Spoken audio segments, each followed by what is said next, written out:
लोकसभा चुनावों के मद्देनजर राजस्थान में क्या गृह मंत्री अमित शाह को कोई डर सता रहा है? यह सवाल हम क्यों उठा रहे हैं, आगे वीडियो में आपको बताएंगे।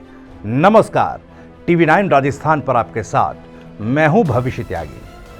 हमने यह सवाल इसलिए उठाया क्योंकि बीते दिनों एक खबर सामने आई थी कि अमित शाह ने कार्यकर्ताओं को भरोसा दिलाया कि बाहरी पार्टियों से आने वाले नेता दूसरी लाइन में रहेंगे और पार्टी के लिए सालों से काम करते आ रहे वो नेता कार्यकर्ता पहली लाइन में रहेंगे, यानी कि उनको प्राथमिकता दी जाएगी। दरअसल लोकसभा चुनाव में बहुत कम वक्त बचा है। अमित शाह भी बीते दिनों जो है जोधपुर पहुंचे थे, वहां पर कोर कमेटी की बैठक भी की थी, रोड शो भी किया था, जिसके बाद उन्होंने बीजेपी नेताओं और कार्यकर्ताओं को भरोसा दिलाया था कि पार्टी के लिए काम करने वाले नेताओं को बाहर से आने वाले नेताओं से ज्यादा तरजीह दी जाएगी। लेकिन सवाल ये उठने लगा कि आखिर अमित शाह को यह भरोसा कार्यकर्ताओं को देना ही क्यों पड़ रहा है? चलिए इस सवाल का जवाब जानने की कोशिश करते हैं।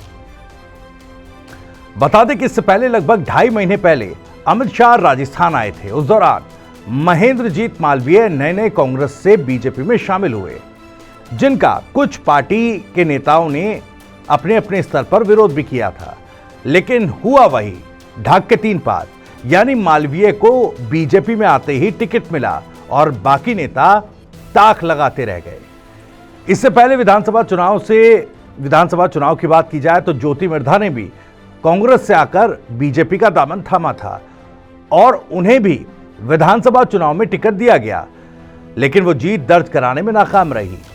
इन सब के बावजूद एक बार फिर उन्हीं ज्योति मिर्धा पर पार्टी ने लोकसभा चुनाव में भी भरोसा जताया। उधर मानवेंद्र सिंह जसोल को लेकर भी यह चर्चा चल रही थी कि वो भी जल्द ही बीजेपी में शामिल हो सकते हैं, लेकिन वो अभी तक क्यों रुके हुए हैं, ये साफ नहीं हो पाया।